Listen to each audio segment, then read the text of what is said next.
Reading with your kids. Hola, ni hao, konnichiwa, assalamu alaikum, shalom, mahaba, ciao, bonjour, namaste, jambo, bienvenidos. Hi, my name is Jedley. Welcome to Reading with Your Kids. We are coming to you from the beautiful neighborhood of Reedville, situated in the southwest corner of Boston, Massachusetts, in the shadow of the Great Blue Hills. We are so very honored and so happy that you'll join us in our mission to help all families grow closer through reading. How do we do that? Well, by sharing fun, thoughtful, and thought-provoking conversations with fascinating people who just happen to be writing books for kids of all ages. Please be sure to tell all of your family and friends about the show and let them know that they can hear us on the WREB AM/FM 24/7 radio network. And they can find us on the iHeartRadio app, Spotify, Apple, Amazon Music, Good Pods, Podcast Addict, Player FM, wherever you find your favorite shows. We have two wonderful guests. First, coming to us from the United Kingdom, BBC parenting expert Sue Atkins. And later in the show, we'll be speaking to Gina Prosch. You've heard the whispers. You've seen it on TV. You may have even seen the movie. Now it's time to bring Dungeons and Dragons directly to you with D&D for Hire! More than just a game, D&D lets you step into the role of a hero you create and guide them on fantastical adventures with your friends. Perfect for beginners and experts alike, D&D for Hire is sure to delight and entertain your kids for weeks on end. Such a fun game. There are endless possibilities. There's so many things that you can do. It's so much fun. Our son Eli loves D&D. It's like his favorite thing to do all week. I was like 15 when I joined. I'm 21 now. There are people who are in our party, really learn to come out of their shells. Whether you're near or far, whether you're looking for a birthday party or a campaign to keep you adventuring for years to come, D&D for Hire has you covered. Learn more at dndforhire.com. That's dndforhire.com. D&D for Hire, bringing the adventure to you. D&D for Hire runs games digitally over Zoom or in person in select areas. This episode of the Reading with Your Kids podcast is brought to you by Facing the Beast Within, written by New York Times best-selling author Mark Cheverton. Cameron Poole has a problem, a big problem. He's a bully magnet who struggles with anxiety. Being the smallest sixth grader at his summer camp, everything around him triggers his anxiety, his beast, making it impossible for him to do the same things other kids can do.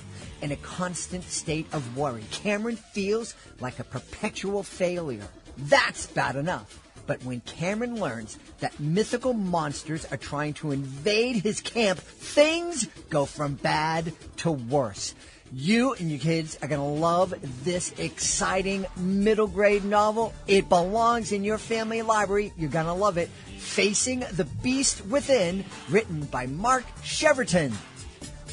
This episode of the Reading with Your Kids podcast is brought to you by Becoming Strong by Anandamoy Baker.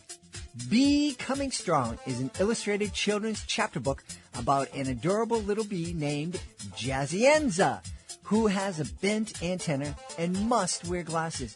She gets bullied at times, and through the sage advice of Mama Queensy Bee, the queen bee, she learns to become strong, confident, and kind. The book not only helps children learn breathing techniques to deal with anxiety, but also enables them to connect on a deeper level with nature. In addition, a clear message in the book is that we are all important and valuable, and our lives have meaning no matter our size. Becoming Strong is a Reading with Your Kids certified great read and would be a fantastic addition to any family library. Oh, my friends, you are in for a treat. Our guest is returning to the show. She is known as a parenting expert. She is a star on ITV over in the United Kingdom. She's a part of BBC Radio, and she is the Disney family parenting expert. Please welcome back to the show, Sue Atkins. Hey, Sue, how are you? I'm really well, and it's really great to be here with you again. Sue, I had so much fun speaking with you. It's been too long since you've been back on the podcast. So much has been going on. We've lived through a worldwide pandemic. England left the United Kingdom. Over here, politics is just not in a good place. How are we going to help our kids survive? Well, we've got to get grounded ourselves, haven't we? We've got to get kind of focused. We've got to think of things that are hopeful so we can model that great place for kids, because otherwise they're going to find it all a bit uncertain. They're going to get anxious and have worries. So we need to reassure them, and we need to be the kind of guiding light for them, don't we?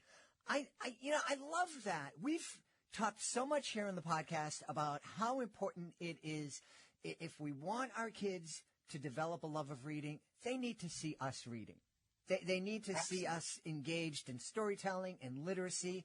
And so it makes perfect sense, if we want our kids to grow up and be hopeful, then we need to be hopeful for ourselves. Because I don't think there's anybody out there who wants our kids to grow up to be, think the world's going to come to an end in a week and a half. No, absolutely not. And you're right. The idea of kind of reading with them, talking to them, listening to them, guiding them. And I've just started a sort of campaign around keeping them perhaps off screens until they're around about 14. I don't need all screens. I just need a smartphone, because that can take them down a really sort of fake news, scary world, down into an algorithm that they didn't expect to go down. So again, we need to sort of talk and teach and protect them. I don't think it's about denying them the technology. It's just about delaying it, which I think there's a big difference, because we know mental health, depression, anxiety, all of these pieces of technology do feed into it to children who are not quite ready to take the responsibility of it. And we have, as adults, the bigger picture, and we know, and I know they'll get cross with us and they think, oh, you're a fuddy-duddy, but actually we will really guide them in a better way. So I've written a free guide, actually, to help parents what to say, how to say it, so that you kind of come off your digital stuff and you go out in nature, or you read a book, or you go and play, or you sit around and chat around your dinner table. Whatever it is, gives them a balance for their well-being and their mental health. I think that's so important. One of the things you said is we need to listen to our kids. And I absolutely agree. I think when we listen to our kids, when we talk to them, when we ask them what they think, it is very, very empowering. And I also think we need to listen to what science and observation is telling us. The smartphone came into the world back in 2008, and when it did, we started seeing the increase in mental health issues with kids. I mean, there's a real evident correlation. Oh, absolutely. And in my free guide, I'm not there to sort of judge. I'm just there to give confidence to the parents, because it will put a link to some of the research around addiction, depression, mental health, anxiety, and all of those things. And then spin it around, because I'm not a doom and gloom girl. I like the idea of but manage it and talk and teach your children and talk about how they can learn to self-regulate and use it. It's fantastic. I'm not saying deny it, and I'm not putting my head in the sand, but we do need to sort of think a little bit more mindfully about how we are using it and how we are then allowing our children to use it, because we don't want to have a fight with them or have an argument with them, because we want to be their friend rather than their parent. There's a lot to unpack there. Let's start with the most important thing. We want to be our kids' friends, but that's not our job. We have such an important job. It's such an important responsibility, and it's to be our kids' parents. If we can also be a buddy, great. But I mean, my kids are 30 and 27, and we're friendly with them, and we have great relationships with them. But there are times we're still parents, and they need that, because they come to us.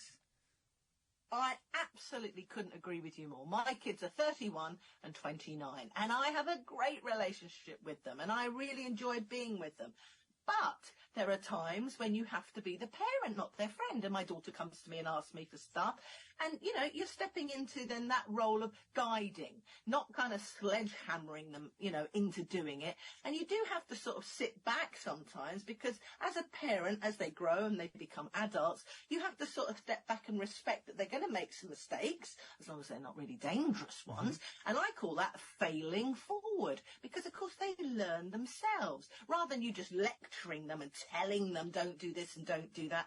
That goes over their heads. So it's a real balance. But I think the important thing is to connect with them, keep the conversations always going, even in the teenage years when they get a bit grunty and they don't want to hang out with you. Do some stuff that kind of keeps you connected. With us, it was what we call over in England football. We are Chelsea supporters, and we used to go and watch Chelsea as a family, and you end up talking about the referee and the bad decisions and who should play and who shouldn't play. So whatever it is for you, wherever you are in the world, whatever your sport is, you can use that, or you can use a hobby that you like, that you love to do yourself, and your kids come along with you, just to keep connection with them. And one very simple way is to eat with them and talk to them, not at them. Yeah, so very important. You know, a moment ago we were talking about cell phones, and you were talking about how important it is to delay, not to deny technology, but to delay it.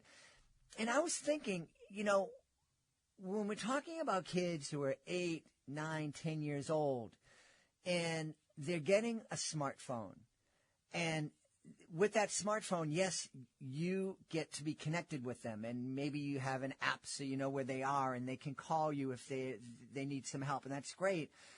But it also gives them access to all that nonsense that's going on, and it also gives access to your kids from some people who we don't want to have access to our kids.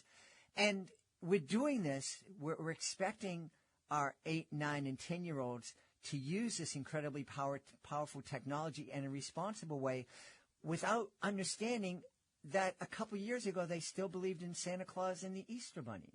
Yeah. Well, that's a really great point, actually, isn't it? I mean, the big question I get parents to think about is why? Why do you want to give your kids a smartphone? Because they're whining at you, because they will inevitably say, but everyone else has got one, and they don't want to be different. But they don't understand at 8 and 9. And realistically, what do they need WhatsApp for at 8 or 9? What do they need to go down those algorithms and all those apps that are not necessarily very nice places for them? Because they haven't, it's a bit like giving them the keys to the 4x4 car. They haven't passed their test. They don't quite know what to do with it. So we need to be able to kind of nurture that conversation, to guide them and have those, you know, I've done tips and scripts, sort of exactly what to say and how to overcome their objections, if they are going to object to it. Let me turn this off.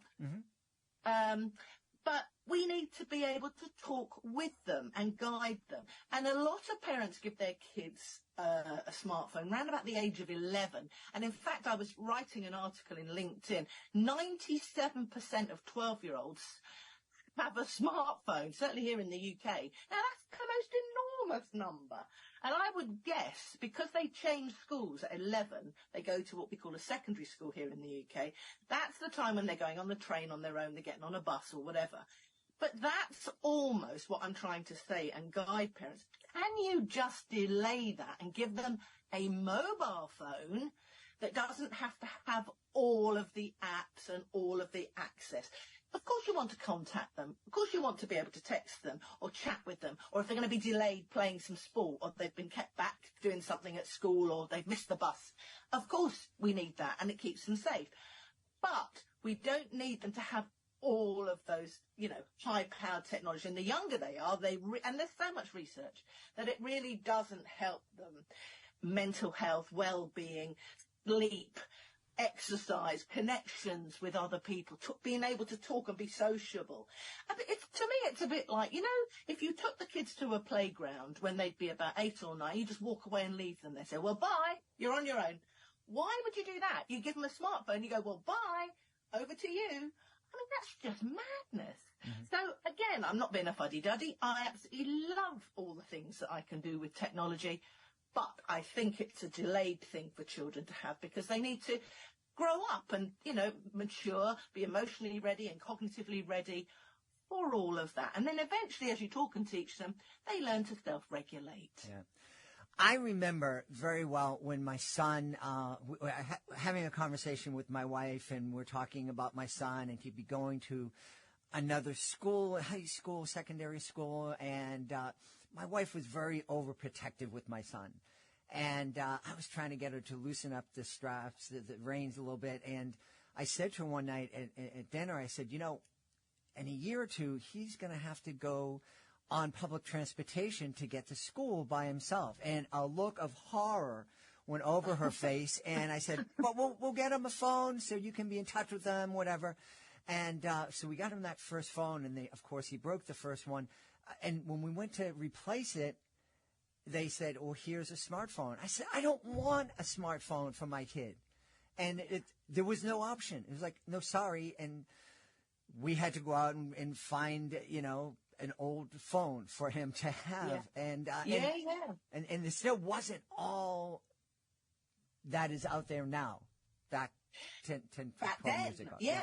And I think what I'm trying to also encourage is, there is this whole new thing, and it went ballistic actually on social media. It's been out in the news. It's been in the papers. It's been on LinkedIn, called Smartphone-Free Childhood. And it's just a mum who put up a post on Instagram, absolutely sort of just popped it up, saying she was a bit worried about her 8-year-old wanting a phone. And when they get into year 5 and 6, there's the pressure on the kids to have one. And she wanted to sort of make a change. And she started a WhatsApp group, just a private one. She thought she'd have 1 or 2 friends that might join in with her because, there's safety in numbers. And she got over 1,000 people within about an hour or two that joined the group. So it shows you there's a massive need for parents wanting to do something about it. So she started a grassroots movement. I do something called Delay, #teens on screens. Again, my big thing is not to be all kind of doom and gloom about it, but it's just getting parents confident enough to say, okay, well, yeah, of course you can have a mobile phone for this, that, and the other, but actually we're going to wait until you're around 14 before you actually get a smartphone. Yeah. Great advice. Hey, talking about getting through doom and gloom, we kind of all went through a global period of doom and gloom during the pandemic. You did something. You didn't sit back and just say, okay, I'm going to wait until this is over. You went out and you started a really neat book club for parents. Can you talk a little bit about that? Yeah, I did. Oh, well, thanks. Yeah, I started the Stu Atkins book club because I noticed that parents were looking, and some of them were asking me, what do I do? Do you know of a good book for kids, sort of 7-year-old or 5-year-old or 3-year-old, around anxiety or worry or uncertainty or grief because they had been losing family members? And I thought, gosh, yes. And I started to go out looking for books that weren't particularly famous people. They were lesser known authors. Some of them are self-published, but their books are wonderful.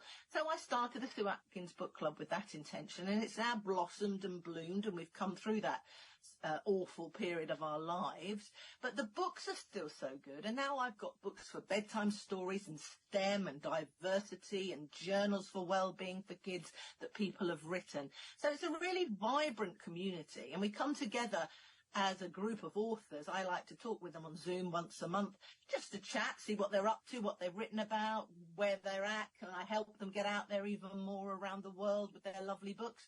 So if people are listening and they'd like to look up some of the books, go to the Stu Atkins book club, and there's loads of lovely books on there. I'm very drawn to things at the moment. There's one about cyberbullying, about friendship. I love those sort of stories that you can talk and teach with your kids. I call them sort of big conversations with little people, because I always think a book can start you off talking about anything if you want to. Mm-hmm. So yeah, go and have a look at that, because it's growing and expanding and flourishing, and I love it. I feel that it's really helpful to parents, because those books can start you off maybe talking about something you might find you're a bit uncomfortable about. Well, we've talked so much, we haven't named it as cleverly as big conversations with little people. I hope I'm getting that right. But we talked about how it's kind of like sneaky parenting trick. It's like you want to talk to your kids about these important things, but if you sit down, you talk about cyberbullying. Well, hey, is anybody, do you know of anybody in your school that's being cyberbullied? of course your kids are going to say, of course not. No, school is wonderful. But if you sit down and you're reading a book, and that is part of the storyline, and you have conversation. Wow, what do you think it feels like if you were the target of that? Yeah. And that would be terrible if it was happening. You're much more likely to get your kids to open up, to talk about what's going on in their own lives. Oh, absolutely. And I'm a great believer in, when they come out of school and you go, how was your day? Tell me all about it. And they just close up like a clam. I always remember my own kids when they were young, they'd be in the bath or last thing at night going to bed, and they want to talk to you then. And I always remember my teenage son. I was a teacher and a deputy head for about 20 years before I did what I do now. And I remember I went to bed with a hot chocolate drink, my book and my glasses, ready for a good early night. And he just came in and sat on the end of the bed, and I just sensed he wanted to talk to me about something or ask me something. One of those moments, so I put down the book, put down the glasses, and we had that chat. And he wanted to open up about something. I can't remember what it was about, but it's what I call actually a really magic moment. And you've got to be mindful of those. Kids don't, no matter what age they are, they never talk to you when you want them to. They'll open up when they want to. And a mindful parent will be aware of that and, respond to them when they want to talk to you. Yeah. Can you talk a little bit more about that, being a mindful parent and some of the different ways we can make sure that we are mindful with our kids? I suppose it's awareness parenting. It's noticing ourselves. Sort of, what do we say? How do we say stuff? Because often when we're talking to kids, we lecture them or we sound like we know better than them. And so I call it kind of awareness parenting. It's almost like you have a remote control on your your television. You press that remote and it pauses everything. And then you just take a little step back and then you're kind of grounded in, yes, what am I going to say now? How am I going to say that? How will it come across to the kids? And it gives you that very split second to pause so that you don't damage the relationship or say something hurtful or be angry. And so it's all of that. That's mindfulness in the sense of just being mindful of what we're doing. And again, back to phones, because we've been talking around that. Look at our own behaviour. How often are we on our phones? I was talking to someone the other day. I remember when I was doing some stuff in schools around confident classes for kids. And, I'm sending them out then to their parent because it was the end of the day. And the teacher said, well, make sure, that they go to their mum and their dad and all of that. So you send them out. And I was just horrified and saddened, actually, to see so many mums and dads on their phone when the child runs out. Not like, hello, lovely to see you. It's, yeah, hi, just a minute. Because I'm on Facebook or I'm on Snapchat or whatever I'm doing. And I thought, parents aren't aware of that. If they knew, they wouldn't be deliberately hurtful, I'm sure.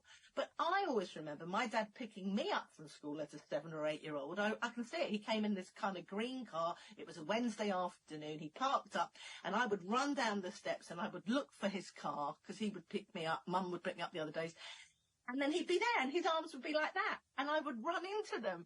And the joy and the memory, look at that. And I'm not going to tell you how old I am, but I remember it clearly because it was such a joyous sort of, my dad's here to pick me up from school. Not, I'm on the phone, I'm doing Twitter. So that's what I mean by being mindful. Nobody goes out of their way to be, damaging their kids' self-esteem by not paying them attention. But if we just take a few moments to sort of observe and imagine we're observing ourselves sometimes, go up into, as if you're on a cloud or in the moon, looking down at yourself now and again and go, gosh, yeah, I better not do that. I better think a bit more about that. That's all it is. I'm not finger pointing or judging, just getting people to think a bit more, really. Yeah. I think it's scary for parents to kind of take that 1,000-foot view of what they're doing. I think sometimes they might be afraid, but I think it's very, very important, especially if you want to have that great relationship that both Sue and I talked about with our adult kids. Yeah, I think so. And, you're nothing to be scared of. I suppose we tend to parent the way we were parented ourselves, or we go against that completely. Because I remember I had a client once and she had 2 kids. She had a new baby and a 3-year-old.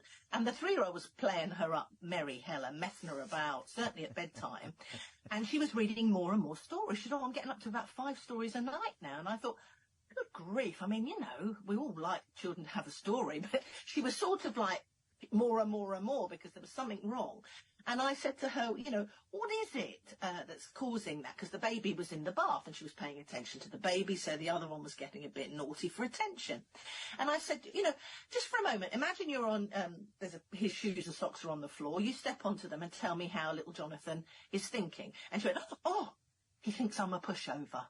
And I said, oh, golly, okay. She said, oh, well, I said, my dad was so strict with me, I vowed that I would never be so strict with my children. And then she said, but I've gone the other way, haven't I?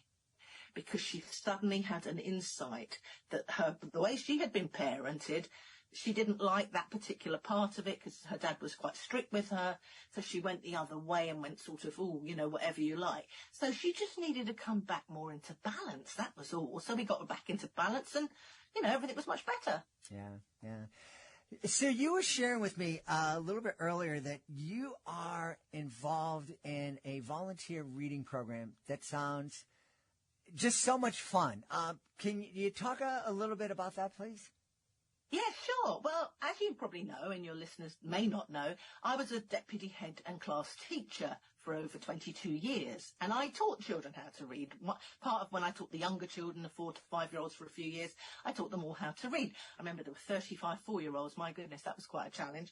Anyway, then I thought, at the age I am now and the things that I'm doing, I want to give back. And I thought, what would I like to do that would be fun and enjoyable? And I came across this charity called Quorum Beanstalks, where you don't go in and teach them, and hear them read.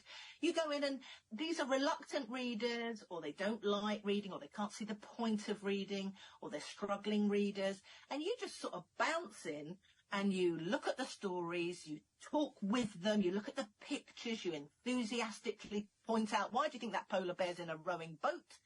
And then perhaps you read a bit of the story to them and perhaps they could read a bit back to you. And over time, you build up their confidence, their joy. It's joy of reading. That's what got me. I thought, oh my God, the joy of reading. Because I obviously love reading. And the idea that a child wouldn't enjoy a book or wouldn't be good at reading is such an important life skill. But to come in and enthusiastically encourage them to enjoy reading and books and stories, then you're really going to change their lives over time. So I'm really looking forward to doing more and more of that. I love it. Yeah. I've shared here on the podcast, I was at a live event a few years back and met this lovely family, a couple of little kids, 5, 6, 7 years old, and then there was a teenage girl. And as the families were looking over some of the books at my booth and showing it with the little kids, the teenager looked disinterested, and I said, hey, what kind of books do you like to read? And she said, I don't like to read. I hate reading. Arr, arr. And there was a silly little book that was written by one of the guests on the show, Stephen Joseph. It was called the Karankatankosaurus. I know I'm not saying that right, but it was about a dinosaur who was really cranky. And I said, hey, come here, look at this book. And we just started reading it and mispronouncing all the outrageous names. And she started giggling. And I said to her, looks like you're having fun reading a book. Who would have guessed? And she kind of smiled. And then she took the book and she finished reading it on her own. Wow, great. That's just a magic moment, isn't it? I mean, I remember there were thousands of people I met at that event. I don't remember any of them. I remember her. Yeah. And you just probably changed her whole approach to books and stories in that magic moment. So that's the difference we can make. Not heavy-handedly, just with joy. Yeah. Hey, I don't know if it's the same over in the UK, but one of the things that I was really very surprised and kind of shocked to learn that here in the States, kids are taught to read between kindergarten to second grade, or year 2. And after that, they read to learn. And if they haven't developed the ability to read by that point, they're in big trouble because no one is teaching them how to read after that point. And wow, so for here, that's like 8 years old. Yeah, that'd be the same here, to be quite honest. You know, The other thing is we read to children, don't we, up until they kind of can read for themselves, around about 7, and you do bedtime stories and all of that. And then it drastically drops off. And in fact, there are studies to show, and I don't know how that would work. I can't see myself necessarily reading to my teenager, but the longer you try and read with them or to them or enjoy that whole kind of experience with books and stories, the better they are, the more confident they are, the more they enjoy stories, books, and learning, and you can develop critical thinking, but you're empowering them, aren't you? Even empowering them to read a newspaper or perhaps open a bank account, because there are so many studies to show that reading is fundamental to everything, and your self-esteem. Because if you can't really read confidently, you do this with your body, don't you? You kind of curl up rather than feel confident about being able to read anything. But you can read anything. You can read comics, graphic novels, billboards. I used to go around with my kids when they were tiny, and we'd be looking at billboards and get them to read stuff. Words are everywhere, and that you don't have to be all kind of, got to read the classics. You can read. Reading is anything, and they go through phases. And I remember my own son. In fact, he was an amazing child, and I didn't push him. He could read at 2.5, so I went and got him tested, actually. I went, how can he do that? He could actually read the Guardian newspaper. He didn't understand it, but anyway. But he was a great reader, and he would always have his nose in a book when he should be pulling on his socks or getting ready for school or something. And then he went through a phase around about 9 where he didn't want to read books. And I thought, oh, gosh, he was into comics. And I thought, well, I think I'm just going to go with the flow because he's a good reader and all that. Turns out now he works in a journalistic framework. He went off to university and studied all sorts of stuff. You've got to relax. It's phases of stuff. He just went through a phase of not really wanting to read a book. He fancied reading comics and stuff. So, but it's empowering, and words are everywhere. And don't always make them decode it and read it out loud. Some people don't like that. Read to them. How about audio books now? They're a lovely way of getting involved in stories. For children who may struggle a bit to read, or dyslexic kids, just think out of the box to encourage them. Yeah. Yeah. You were talking about it's hard to imagine what you'd read with your teenagers. I had, and it was one of the most fun nights for everybody in our family, except my beautiful wife. She came home with a new medication, and we're at dinner. And for some reason, I just get the inspiration to read all of the potential side effects that comes with the medications. And I was just doing it up like for explosive diarrhea and and my kids loved it. They took turns. And of course the side effects are like as long as your arm. So well, there you go. There was an example of being able to read it. The poor wife. I know, but she took one for the team. She's always there to support our kids. Wonderful. Hey, Sue, where can people go to find out more about everything you do and maybe work with you? Yeah. I'm thesueatkins.com. The one and only, because there's actually a Sue Atkins sitting on a yacht, and it's not me. It's not me. I'm thesueatkins.com. So check out. I've got videos, podcasts, articles, you name it. But the book club as well is a wonderful resource if you're looking for lovely books to be able to read alongside your kids. So yeah, come and explore and come and say hello. I'm across all the social media platforms, and say hello on Twitter, which I still call it Twitter. It's X. I'm on Insta. I'm on TikTok. You have to be everywhere, don't you? Yeah. So come and say hello. And said, I heard you on your show. Say it was great fun, you two talking together. and yes, we all have to be on all those different things. But remember, our kids don't have to be on them. They can delay a little bit. That is fantastic. Good point. Well made, my friend. We've had a great time speaking with the parenting expert, the Sue Atkins. Hey, Sue, thanks so much for being back with us. It's just been a pleasure and a joy. Lovely to see you. And thank you for all the hard work that you put in as well for families. This episode of the Reading with Your Kids podcast is brought to you by Melusine, Birds of Many Feathers. Put down your iPads, young explorers. Have you ever wondered about the mysteries hidden in your own backyard? Join Melusine on an adventure to uncover a mysterious bird right in her backyard. Look, over there. What bird could that be? On every page, meet a diverse world filled with feathered friends and neighbors. This tale is perfect for young readers aged 5 to 10, and it's not your ordinary birding adventure, but a true appreciation of biodiversity. And you know what? The adventure doesn't stop there.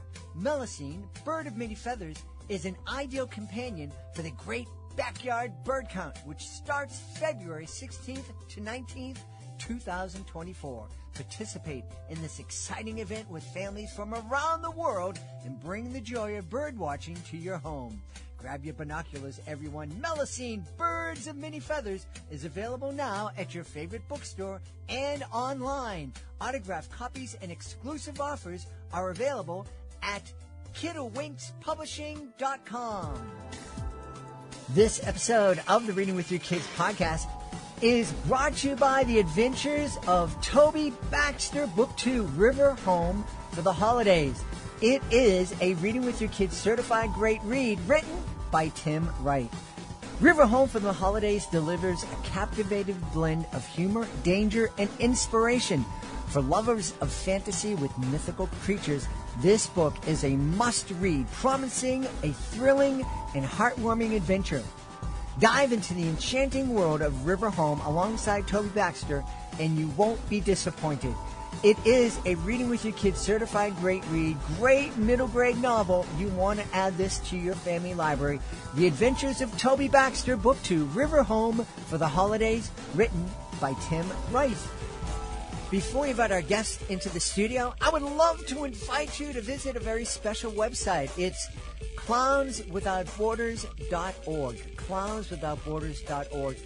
This is a group that I absolutely adore. I am part of Clowns Without Borders, and I had the honor of being part of the 2023 tour of El Salvador. I had so much fun joining with artists from all over the world to bring a smile to people who really needed it and really appreciated it too. And we would love for you to join us as a monthly Joy Maker. The Joy Makers, they're a family of people just like you who love to laugh and make other people feel good. So please take a moment and visit clownswithoutborders.org and consider joining me as a Joy Maker. Join us right now from the beautiful state of Missouri. Our guest is here today to celebrate her brand new picture book. It's called Hope, More Than Wishful Thinking. Please welcome to the show, Gina Prosch. Hey, Gina, how are you? I am great, and thanks for having me on the show today. I'm delighted to have you on, and, I am wishing that you would tell us all about this book. Oh, okay. Well, I think I can do that. So, Hope More Than Wishful Thinking is part of the Holly's Choice series of books. The first one is Joy, You Find What You Look For. And in this book, Holly is having a little bit of trouble because she is hoping and hoping and hoping that she'll really do well on that test. But, she doesn't actually do anything to make it happen. So it doesn't really work out so well for her. And she talks to her mom at one point, and, she hoped as hard as she could that she was going to do well. And Mom explains to her that hope involves a little bit more than crossing your fingers and hoping for the best. So she learns to be an active participant in her hopeful journey. Wait a minute. You mean we actually have to put in the work? We do. We have to put in the work to get it done. Oh, man. That's why I'm stuck here in my basement. Well, this is a great, great book for kids and a great message for kids, because I think there's a lot of, and it's a great message for adults too, because there's a lot of us who are like, I have these dreams and I want these things to happen and I really hope they happen, but I don't want to put the work in, or I'm afraid to put the work in. Exactly. And that's one of the things that I see so often as a writer. I'll hear people say, oh, I want to be a writer. But do you want to actually do writing? You have to do more than hope that you're going to be a writer. You have to do more than that. You actually have to sit down and put it in the work. And so one of the things that Holly learns is Mom helps her figure out that hope stands for hard work, optimism, perseverance, and then eventually you'll get there. Yeah. Do you think part of the problem, it's easy to sit back and say, oh, those people who are just hoping, they're just lazy. Do you think part of it is, maybe part of it's laziness, but sometimes I think that people don't put in the work because they're afraid that even if I put in the work, I'm still not going to get that. Oh, exactly. And so it becomes easier to just sit back and say, oh, well, it just didn't work out for me, because dealing with the disappointment, if it doesn't all work out the way you want it to, I mean, it's disappointing. But the point being that even if it doesn't all work out perfectly for you, you're in a better place because you have put in the effort, the work, and you've learned so much along the road. Yeah. In working through that process of hard work and being optimistic and keeping at things. Yeah. I think, the more you work, the luckier you get. Yeah. Yeah. And I think that too is a great lesson that we can share with our kids, is that, sometimes we know that if you don't put in the work, you're not going to get it. Absolutely. But we also know that if you do put in the work, you still might not get it, but that's okay because you get other things along the way. Exactly. Yeah. Exactly. You really do gain a sense of advocacy and agency in your own life when you're putting in that work, because you see that you are maybe more capable than you thought you were. And sometimes along the way, you realize that something that you thought you hoped for, well, maybe that wasn't really the thing that I really wanted, but I've got this other better idea that I found along the way. You'd never found the better idea if you hadn't put in that work to get you to that place as well. Yeah, yeah. Was there something or someone in particular that inspired this series? The character of Holly is actually based out of my great aunt, whose name was Holly, and Holly's best friend is Clara, and my aunt's sister was Clara. So I had an Aunt Clara and an Aunt Holly. And so these two names came out of that. The actual character, that was just something that kind of developed over a long period of time as I was thinking about, what I wanted to say, what I wanted to communicate to kids, and the kinds of messaging that I wanted to put out. Yeah. Yeah. And why was this messaging important for you to share with kids? We hear so much about the mental health crisis that is going on with children and with kids these days. And it really is true. I mean, suicide rates are high, just all of these different things that are really weighing on kids. And I think sometimes as we look at a world and we see all of the things that are wrong, we become focused on that and we forget that there are so many wonderful things that are right. With the Joy book, you find what you look for.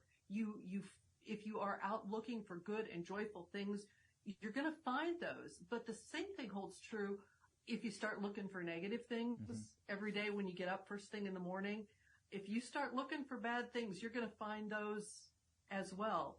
And so it's about choosing the way you're going to approach the world. Yeah. And I think you get further and you're in a better place mentally when you start to focus on joy and hope and those positive emotions. It's interesting. I agree. You find what you look for. And if you're looking for joy, you're more likely to find that. But I think one of the things that's challenging for kids today is that social media has become such a big part of their life.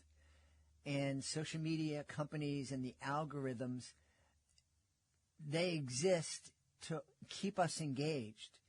And they found that a lot of what keeps us engaged is what makes us angry and what upsets us. So even if a kid is out there looking for joy in their day-to-day life, when they get on their devices, they have this very powerful intelligence that is feeding them the opposite of what they want. What would you say to those kids that are out there that are in this loop where they're being fed this stuff that's making them ill? It's really hard to opt out of the social media world. as kids. Your friends are there, you're engaging there, but one of the things that I try to do is really, and I do this for myself, but I really try to limit my time online in those kinds of social media activities, and be deliberate about why I'm getting on and deliberate about why I'm getting off. You know, I'm wishing people a happy birthday on Facebook, and then I'm getting off. Now, I don't always succeed at that, but I try to be deliberate about it. And honestly, go outside, get outside, do other things, become involved in those kinds of real world activities, so that you're not just using social media as kind of a fallback position. I don't have anything to do, so I'm just going to log onto Instagram and see what's going on, or I'm going to, just scroll through Snapchat or something like that. You know, if you can become involved in real world hobbies, real world activities, I think you start to see a sense of efficacy in your own life. If you can, you know, if you learn how to crochet and you are so busy working on crocheting that you've got a little cottage industry that you've developed, maybe the lure of social media isn't quite as strong. If you're really engaged in writing books or playing sports or doing those kinds of activities, you simply have more important, better things to do. Yeah. And I think that that's an important message for adults to hear as well, because we all know that if we want our kids to fall in love with reading, one of the ways to do it is to read to them. Another way to do it is to let your kids see you read every day. Absolutely. The more you show them the things that are important to you, they really don't care what you say. They're just watching you every single day, all the time. Yeah. And they can sniff out when they sense that you're being unauthentic or disingenuous with them. Yeah. So start reading to them when they're small and keep reading to them all the way through. Enjoy audiobooks when you're in the car with them. Those kinds of things are really important to make the written word part of your daily life. And they see that. Yeah. Tell me, have you always been a joyful, hopeful person, or is this something that you've had to intentionally learn? Oh, I'm not a joyful, happy, smiley. No.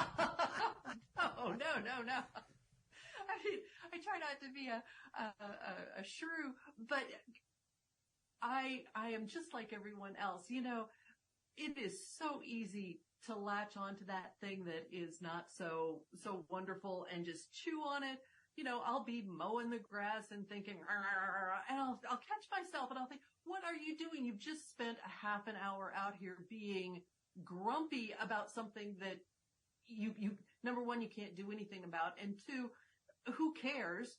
So why not, count butterflies, smell the grass, enjoy life and the sunshine and the beautiful day. It's not just something that is totally natural to me. And I do work at it. Yeah. I'm a better person when I work at it. Yeah. And, that's one of the lessons we should take from this conversation, from your books, is that it's something to work on. Living gratefully, living positively, looking for happy moments to celebrate. It's kind of a discipline. And just like going to the gym, it makes us feel better. Yes, it does. And, I did a thought experiment. It started by accident. But for about 10 years, well, a little bit more than 10 years, every single day I would post this day's joy on a Facebook post. And it was just a really short, maybe it was a cup of hot chocolate. Maybe it was, the flowers were blooming. Maybe it was, I hit every single green light on the drive home, just something that was a bright spot. And I realized when I started creating that discipline in myself that I needed at the end of the day to have one good thing, I started looking first thing in the morning so that I wouldn't come up empty at 8:30 or 9 o'clock what was my good thing today? And the more I started to look, the more things there were. Yeah. And the easier it became to find them. Mm-hmm. And it's just a way that you choose to engage with the world. Yeah. I still see that there are lots of bad things that happen. And certainly doing this over 10 years, there were lots of really, really bad days in the middle of a 10-year span. You don't get through 10 days and it's just like, or 10 years of days with hearts and flowers and unicorns in your front yard every single day. But even on bad days, there can be good things. Yeah, absolutely. So important. Hey, what's the next book in the series? Are you able to give us a hint? The next book in the series will be about love. And it's not just something that you say. It's actually something that you have to do. Ooh, yeah. Yeah. We're recording this a little bit before Valentine's Day. If you messed up on Valentine's Day, gotta keep that in mind. Yes, it is something that you have to do. Because talk is cheap. It's easy to say all of these wonderful things, but you have to put some action behind that. Absolutely. Hey, we need to take some action and find out where we can go to find out more about Hope, More Than Wishful Thinking, and find out more about you. You can find Hope, More Than Wishful Thinking online at Boys Town Press, Boys Town Books. You can also find it at Amazon. You can find me at www.ginaprosch.com, GINAPROSCH.com. We've had a great time speaking to the author of Hope, More Than Wishful Thinking. Great new picture book from our guest, Gina Prosch. Gina, thanks so much for being with us. Thank you so much for having me. I really appreciate it. Hey, are you ready to ignite a passion for reading in your students? Introducing bookandauthor.com, your gateway to literacy connections. With bookandauthor.com, connecting your school with talented authors of captivating kids' books has never been easier. Simply visit our user-friendly website and explore our extensive database of authors. Filter your search based on budget, genre, and availability. Discover the perfect match for your school and your students. But that's not all. With bookandauthor.com, you have the power to request a proposal. Let vetted authors come to you with their tailored ideas, ensuring an unforgettable literacy experience for your students. Don't wait any longer to inspire young minds through the magic of books. Visit bookandauthor.com today and open the door to a world of literacy connections. Bookandauthor.com, where literacy comes to life. We hope you've enjoyed this episode of Reading with Your Kids and will join us for the next exciting episode of the show. We would love it if you would connect with us on social media, facebook.com/readingwithyourkids, at Reading With Your Kids on Instagram and TikTok, at Jedley Magic on Twitter. Please be sure to subscribe to our YouTube channel, youtube.com/readingwithyourkids. We have some really great content on our YouTube channel. In addition to being able to listen to every episode of the podcast on YouTube, you can also take part in two of our spin-off projects, Drawing with Your Kids and STEM is Family Fun. In Drawing with Your Kids, we invite illustrators of fantastic children's books to teach you and your kids how to draw one of the characters from their books. It's really fun. The lessons are quick. They're fun. And one of the things that we say to kids is that, hey, watch the lesson from start to finish, and then go back, watch it again, but this time you can stop the video. You don't have to keep up with the artist. Go at your own pace. It really is really fun. And, our STEM is Family Fun. We invite experts from all over the country, from all over the world, to teach us a STEM activity that we can do with materials that we can find around the house. We would also love for you to visit our website, readingwithyourkids.com.